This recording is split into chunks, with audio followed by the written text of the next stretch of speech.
ઢાઢર નદી 97 ફૂટે કાંઠા વિસ્તારોમાં ચિંતા વધતા વચ્ચે વરસાદ વિરામ લેતા રાહતના સમાચાર। જનપ્રતિનિધિઓની મેદાની મોરચો।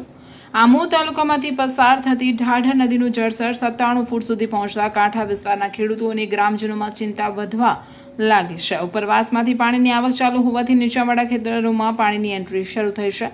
પરિસ્થિતિની ગંભીરતા વચ્ચે તાલુકા પંચાયત સભ્ય ભૂપેન્દ્ર ગોહિલ અને જિલ્લા પંચાયત સભ્યના પતિ ધર્મેન્દ્રસિંહ રાજે સવારથી જ મેદાની મોરચો સંભાળ્યો છે। બંને નદી કાંઠાના વિસ્તારો ખેતરો અને અસરગ્રસ્ત બની શકે તેવા ગામોમાં સ્થળ પર પહોંચી પરિસ્થિતિનો સીધો તાગ મેળવ્યો।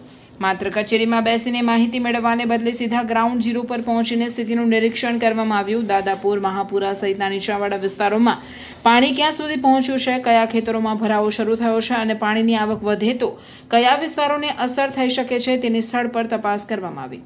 ઢાઢરનું પાણી વધે છે એટલે હવે દરેક કલાક મહત્વનું છે। ઉપરવાસમાંથી આવતી પાણીની આવક પર નજર રાખવાની સાથે નદીની સપાટી અને કાંઠા વિસ્તારની સ્થિતિ અંગે સતત માહિતી મેળવવામાં આવી રહી છે। ખેડૂતોની ચિંતા વચ્ચે ખેતર સુધી પહોંચીને વાસ્તવિક સ્થિતિ સમજવાનો પ્રયાસ કરવામાં આવી રહ્યો છે। નદી કાંઠાના ગ્રામજનોને પણ સાવચેતી રાખવા અને પાણીની સ્થિતિમાં કોઈ પણ અચાનક ફેરફાર થાય તો તાત્કાલિક જાણ કરવા અપીલ કરવામાં આવી રહી છે। ઢાઢર 97 ફૂટે પહોંચતા ચિંતા વધી। ભૂપેન્દ્ર ગોહિલ અને ધર્મેન્દ્રસિંહ રાજનો ગ્રાઉન્ડ ઝીરો પર મોરચો। કચેરીમાં નહીં, ખેતરો અને નદી કાંઠે પહોંચી જાતે ચકાસી રહ્યા છે પૂરની સ્થિતિ। ઢાઢરનું જળસ્તર વધ્યું તો જનપ્રતિનિધિઓ પણ એક્ટિવ મોડમાં। સવારથી ખેતર અને ગામે ગામે પહોંચ્યા ભૂપેન્દ્ર ગોહિલ અને ધર્મેન્દ્રસિંહ રાજ।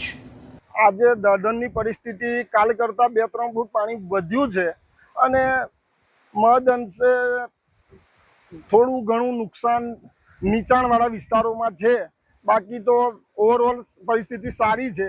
અમે આજ સવારથી પુરસા તાલુકા પંચાયતમાં આવતા અને આછોદ જિલ્લા પંચાયતમાં આવતા અનેક ગામોની મુલાકાત લઈ રહ્યા, જેવી રીતે કે માનસંગપુરા, કાકરિયા, જુનાવાડિયા, દાદાપુર ને ત્યાંના સ્થાનિકોને મળી અને ત્યાંની પરિસ્થિતિનો તાગ મેળવી રહ્યા છે।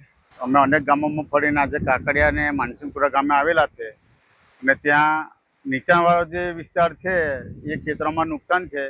બાકી જે બીજા પાણી નહીં ભર્યા ત્યાં કંઈ નુકસાન નહીં, પણ ખાસ કરીને જે મંગળા સાઈડનો નીચો ભાગ છે તે ખાસું એવું નુકસાન દેખાય છે। અને ઢાઢર નદીનું કાલે 94 ફૂટ જેટલું કોઈ પાણી હતું પણ અત્યારે વધી ગયું છે। પણ અત્યારે હાલ જોતા વરસાદ જે વિરામ લીધો છે એટલે હવે પાણી ઓછું થવાની શક્યતા છે।